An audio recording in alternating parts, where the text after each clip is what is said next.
ଲୁକ 7 ପର୍ବ। ସେ ଲୋକମାନଙ୍କ କର୍ଣ୍ଣଗୋଚରରେ ଆପଣାର ସମସ୍ତ କଥା ସମାପ୍ତ କରି କଫର୍ଣ୍ଣହୁମରେ ପ୍ରବେଶ କଲେ। ସେ ସମୟରେ ଜଣେ ଶତ ସେନାପତିଙ୍କର ଦାସ ପୀଡ଼ିତ ହୋଇ ମୃତପ୍ରାୟ ହୋଇଥିଲା ଓ ତାହାଙ୍କର ପ୍ରିୟପାତ୍ର ଥିଲା।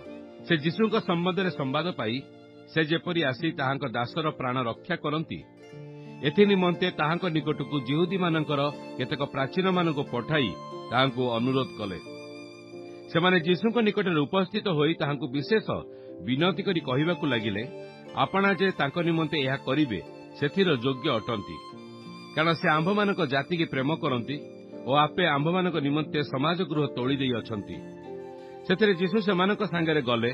ସେ ଘରର ଅଳ୍ପ ଦୂରରେ ଉପସ୍ଥିତ ହୁଅନ୍ତେ ଶତ ସେନାପତି ବନ୍ଧୁମାନଙ୍କୁ ପଠାଇ ତାହାଙ୍କୁ କହିଲେ, ପ୍ରଭୁ, କଷ୍ଟ କରନ୍ତୁ ନାହିଁ, କାରଣ ଆପଣ ଯେ ମୋ ଘରେ ପାଦ ପକାଇବେ ମୁଁ ଏପରି ଯୋଗ୍ୟ ନୁହେଁ।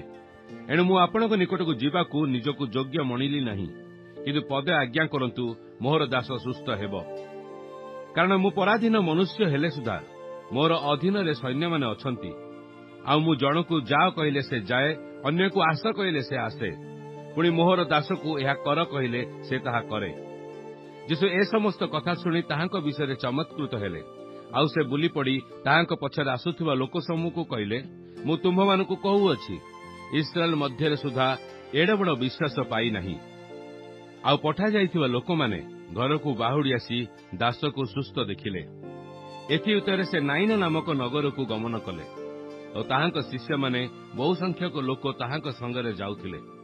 ସେ ନଗରଦ୍ୱାର ନିକଟରେ ଉପସ୍ଥିତ ହୁଅନ୍ତେ, ଦେଖ, ଲୋକେ ଜଣେ ମୃତ ମନୁଷ୍ୟକୁ ବାହାରକୁ ବହି ଆଣୁଥିଲେ। ସେ ଆପଣା ମାତାର ଏକମାତ୍ର ପୁତ୍ର, ପୁଣି ସେହି ସ୍ତ୍ରୀ ବିଧବା। ଆଉ ନଗରର ବହୁ ସଂଖ୍ୟକ ଲୋକ ତାହାର ସାଙ୍ଗରେ ଥିଲେ। ତାହାକୁ ଦେଖି ପ୍ରଭୁ ତାହା ପ୍ରତି ଦୟାରେ ବିଗଳିତ ହୋଇ ତାହାକୁ କହିଲେ, ରୋଦନ କର ନାହିଁ। ଆଉ ସେ ନିକଟକୁ ଯାଇ କୋକେଇ ଛୁଇଁଲେ। ପୁଣି ବାହକମାନେ ଠିଆ ହୁଅନ୍ତେ ସେ କହିଲେ, ଯୁବକ, ମୁଁ ତୁମକୁ କହୁଅଛି, ଉଠ। ସେଥିରେ ମୃତ ଲୋକଟି ଉଠି ବସିଲା, ଆଉ କଥା କହିବାକୁ ଲାଗିଲା। ପୁଣି ସେ ତାହାକୁ ତାହାର ମାତାର ହସ୍ତରେ ସମର୍ପଣ କଲେ।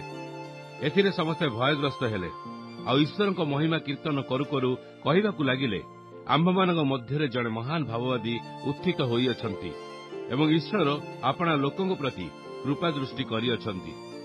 ପୁଣି ତାହାଙ୍କ ବିଷୟରେ ଏହି କଥା ସମସ୍ତ ଜିହୁଦା ଦେଶ ଓ ଚତୁର୍ଦିଗସ୍ଥ ସମସ୍ତ ଅଞ୍ଚଳରେ ବ୍ୟାପିଗଲା। ପରେ ଯୋହନଙ୍କ ଶିଷ୍ୟମାନେ ଏହି ସମସ୍ତ ବିଷୟ ତାହାଙ୍କୁ ଜଣାଇଲେ।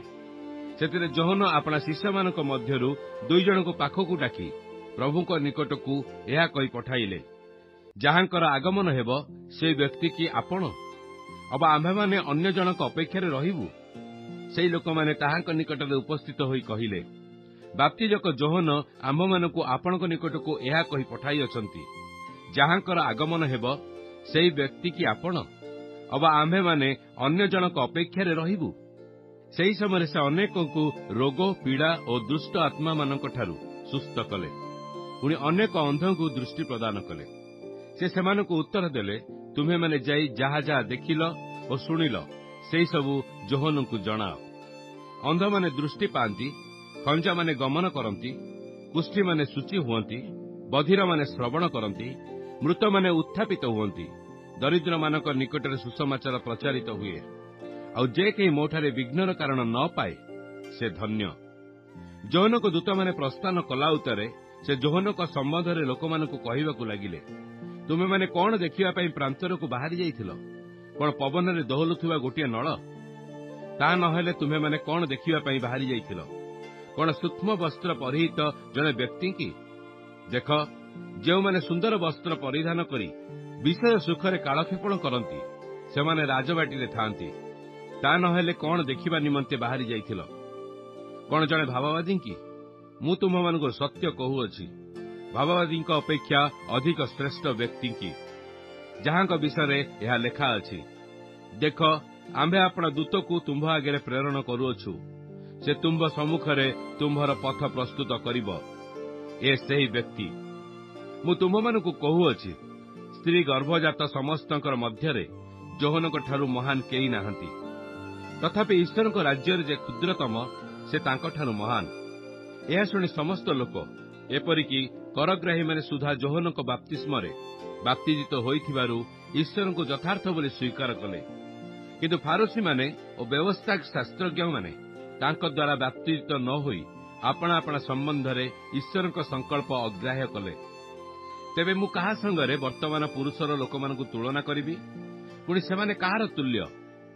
ଯେଉଁ ପିଲାମାନେ ହାଟ ବଜାରରେ ବସି ପରସ୍ପରକୁ ଡାକି କହନ୍ତି, ଆମ୍ଭେମାନେ ତୁମ୍ଭମାନଙ୍କ ନିକଟରେ ବଂଶୀ ବଜାଇଲୁ, ତୁମେମାନେ ନାଚିଲ ନାହିଁ। ଆମ୍ଭେମାନେ ବିଳାପ କଲୁ, ତୁମେମାନେ କାନ୍ଦିଲ ନାହିଁ। ସେମାନେ ସେମାନଙ୍କ ପରି, କାରଣ ବାପ୍ତିଜିକ ଯୋହନ ଆସି ରୋଟି ଖାଇଲେ ନାହିଁ ଓ ଦ୍ରାକ୍ଷାରସ ପିଇଲେ ନାହିଁ। ଆଉ ତୁମେମାନେ କହୁଅଛ ସେ ଭୂତଗ୍ରସ୍ତ। ମନୁଷ୍ୟପୁତ୍ର ଆସି ଭୋଜନପାନ କରନ୍ତି।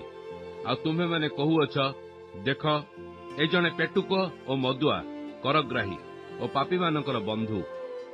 ମାତ୍ର ଜ୍ଞାନ ଆପଣା ସମସ୍ତ ସନ୍ତାନଙ୍କ ଦ୍ୱାରା ଯଥାର୍ଥ ବୋଲି ପ୍ରମାଣିତ ହେଲା। ଆଉ ଫାରୋସୀମାନଙ୍କ ମଧ୍ୟରୁ ଜଣେ ତାହାଙ୍କୁ ଆପଣା ସହିତ ଭୋଜନ କରିବାକୁ ନିମନ୍ତ୍ରଣ କଲେ। ସେଥିରେ ସେ ଫାରୋସୀଙ୍କ ଗୃହରେ ପ୍ରବେଶ କରି ଭୋଜନରେ ବସିଲେ। ଆଉ ଦେଖ, ସେହି ନଗରରେ ଜଣେ ପାପିଷ୍ଠା ସ୍ତ୍ରୀ ଥିଲା।